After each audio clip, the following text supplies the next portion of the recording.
What's good, YouTube fam? It's your boy Tony, aka Descendant of Chaos and Controversy, and I have this story coming out of Atlanta, Georgia, where there was this couple in the park, and they were from Ohio, and they get confronted by this cop that was patrolling the area. Well, to say the least, of course, upon this interaction, things went south. Now, I'm gonna give two perspectives on this because I myself was in a similar situation in Connecticut with my daughter's mother. Okay. Now, there will be someone on one end to say that all of this could have been avoided had she had not engaged with the cop on a verbal standpoint and did like her man and just signed a ticket. And I would agree, you know. But at the same token, when breaking down the severity of the situation, I look at it as being trivial nonsense. Because being in that particular position myself, I can understand where that person was coming from because you're trying to understand why over being in the park past a curfew or whatever the case may be as adults, because number one, you're looking at it from an adult perspective. Curfew is set for children, not adults, you know. But because of the crime, I guess, as the excuse was given, or the reason given, I should say, was the reason why the policy was put in place to be enforced. However, there's also that factor of having that discretion. You know, if you see a couple there, they're out of state. They probably didn't know, many of us. But again, when it comes to cops and their arrogance and their ego, they like to just, you know, their authority. And again, as I cited when having my own interactions with law enforcement, they're very arrogant in some aspect. And they'll tell you right off the rip, ignorance of the law is no excuse. But if you don't know and you're not from the area, it could have been up to the cop's discretion to say, hey, I'm going to just give you a warning for future reference. Don't be out here after this particular time. Okay. It could have went that way as well. But again, dealing with the mannerism and the attitude of this officer, the results ended in what it did. Okay. Now, you will have some that will say, this is what cops have to deal with on a daily basis. You have individuals who are non-compliant. They could have just shut up and just, took their grievances to the court and then fought the ticket there or whatever. I understand that, and I would agree, given to how in certain cases, things do escalate. Even though cops are trained to de-escalate a situation, they are about that confrontation. They're looking for someone to put up some resistance. They're looking for someone to challenge their authority. And they want that interaction so that they can react and retaliate. Because that's all it was a retaliation against the woman questioning him on who he was and his badge number. Now, I'm going to say this in the interest of fairness, that upon him approaching them, like I said, a lot of times it's law enforcement engaging with the civilian, not the civilian engaging with law enforcement. So this interaction is due to him approaching them. Okay. So with that being said, they complied by giving him their IDs. So he knew who they were. He looked up their information. He saw that they had no warrants, that they weren't of some criminal whatever. Because that's the first thing they want to figure out is, who am I dealing with? Okay. Upon giving that, as he stepped out the car, and this is where I talk about the trivial nonsense when it comes to these policies, these ordinances, these laws, and stuff like that. There's going to be others to also pose this question: if that couple had been white, because you know this is going to be brought up, had that couple had been white, and either the guy or the female would have said to the officer, hey, we didn't know, it's going to be looked at as he probably would have let them go. He probably wouldn't have gave them any grievances or anything like that, even if they did the same thing that that black woman did and questioned who he was, what his badge number was. So a lot of the times when you look at the engagement, when you hear a lot of these people talk about, well, if you want to make change, join the police force. But what change is really there to be made? If they're going to go off with the same mentality and the same attitude as other officers that those within the black community have their grievances with, to see this interaction and see the end result. Because let me tell you something, I've had gotten tickets for like dumb shit, and in some cases I was told the same thing: sign here on the ticket. Do I have to sign? Um,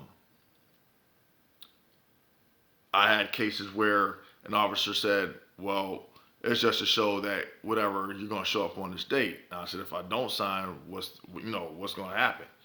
Because sometimes they're telling you, hey, you gotta sign this, you gotta do this, and if you don't know where you stand when it comes to your rights, to know, hey, is this something I'm being forced to do? Because when you go to court and you stand before the judge, the first thing he's going to ask you when it comes to any situation that causes you to be there to stand before him or her, they're going to say, was you, forced to sign this under duress? And it came to a point when I was dealing with a lot of these interactions, and some were very unnecessary. And I said, yeah, I was told that if I didn't sign this, my freedom was threatened. I was threatened to be arrested, which meant that I'd have to bond out, pay money that I could have applied towards my kids or whatever the case may be for a dumbass ticket. And over a stupid ticket, a citation or whatever, most who see my videos would know that I look at as the citation and the ticketing is a form of extortion. You're extorting money out of the civilians for trivial nonsense. Now, circling back to this story, my daughter's mother and I was in a park somewhere in Hebron, Connecticut, because that's where she's from. And we was engaging in, some physical activities. Okay, cop shows up, shines his light, taps on the window, rolls the window down, and says, "Hey, I'm gonna ask what you're doing here, but I know what's going on." And I was a little embarrassed, yes. And he said, "Do you know each other?" I said, "Yeah, this is my girlfriend." She said, "Yeah." Then he asked some questions, and that was it. Um, he just said, "You can't be here." And then he pointed at the sign, says, "Park closes, whatever." Even though we weren't in the park, we was in the parking lot, in the exterior of the park, in the perimeter, outside the park. So he pointed at the sign, says, "No, whatever." And I said, "Okay," and he let us go. Now, for those who want to know the details, yes, it was a white officer. Yes, me being black, she being Italian, whatever. And he let us go to, due to his discretion. He was like, they're not doing nothing. They're just young and whatever. I'm not going to, make the issue bigger than what it is, because it's not even worth it, And it was appreciated. And from that experience, no, I never found myself at a park again after hours, trying to, get me a little action. But in comparison to my experience to this, I think that it went to a point where it shouldn't have gone. It was very unnecessary. I believe that looking at how the cop was reacting and his patience being tested, his ego was bruised. I believe he had that, oh, I'm dealing with another black such and such, because this is the mentality that they have. And where I would sit there and go against how he handled it is that you see that these people aren't no criminals, okay? Because they questioned something or they challenged your authority and you felt like they didn't have a right to do so, now you felt that you had to take it a step further and be like, okay, uh, I'm a handle this way. She should have listened to me. First and foremost, we're adults engaging with other adults. We're not kids. We're not children. We are to respect each other as such. That's how I'm looking at it. You want me to respect you as an officer. You want me to whatever. So, in fairness, as I've given you my information, it's only right that I get your information in return. There's no law. There's nothing to say that, hey, if you ask an officer for his or her information, that there's going to be consequences to it. Okay? And if he refuses, then that's fine.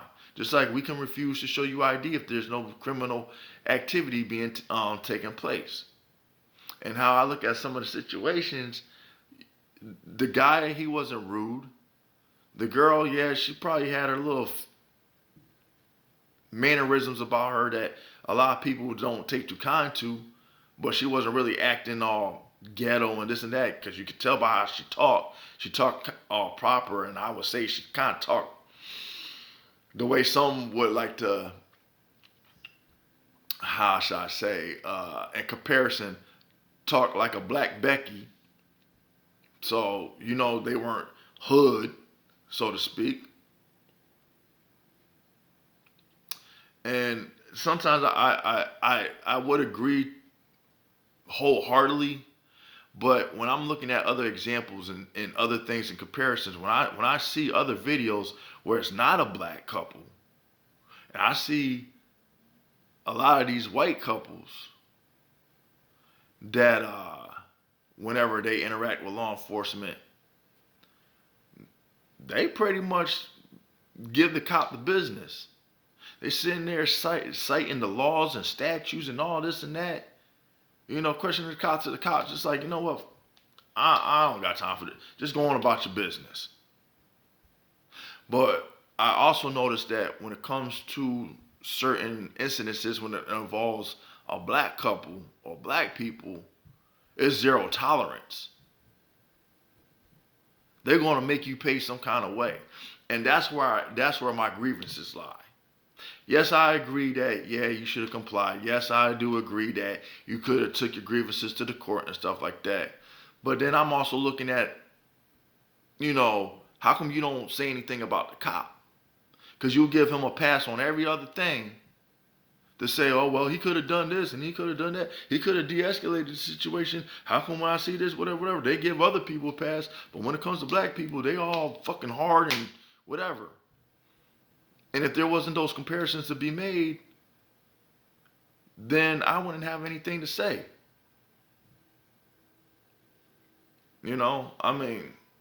Fair is fair. Would I have acted the way she did? No. Because I already know the mind games and the fuckery that goes on when it comes to engaging with these police. So I'm trying to get them out of my face as quick as possible.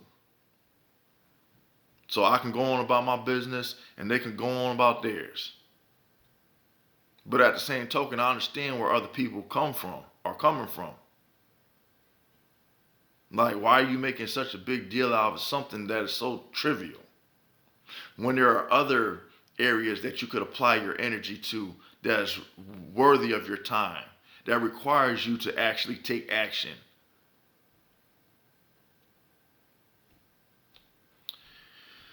That's where I stand on this story. I don't know. It's unfortunate that it ended the way that it did. Of course, that they're challenging I know for a fact that the charges going to get thrown out. The tickets probably going to get thrown out and stuff like that. And I know it's going to go to where she's going to sue the cops. And of course, when you see that's a black cop dealing with a black couple, you already know where the criticism is going to come into play. Because they're going to sit there and be like, oh, they're going Officer Tatum. That's exactly probably what Officer Tatum have a distaste for those in the black community and got a. I already see where it's gonna go in that direction.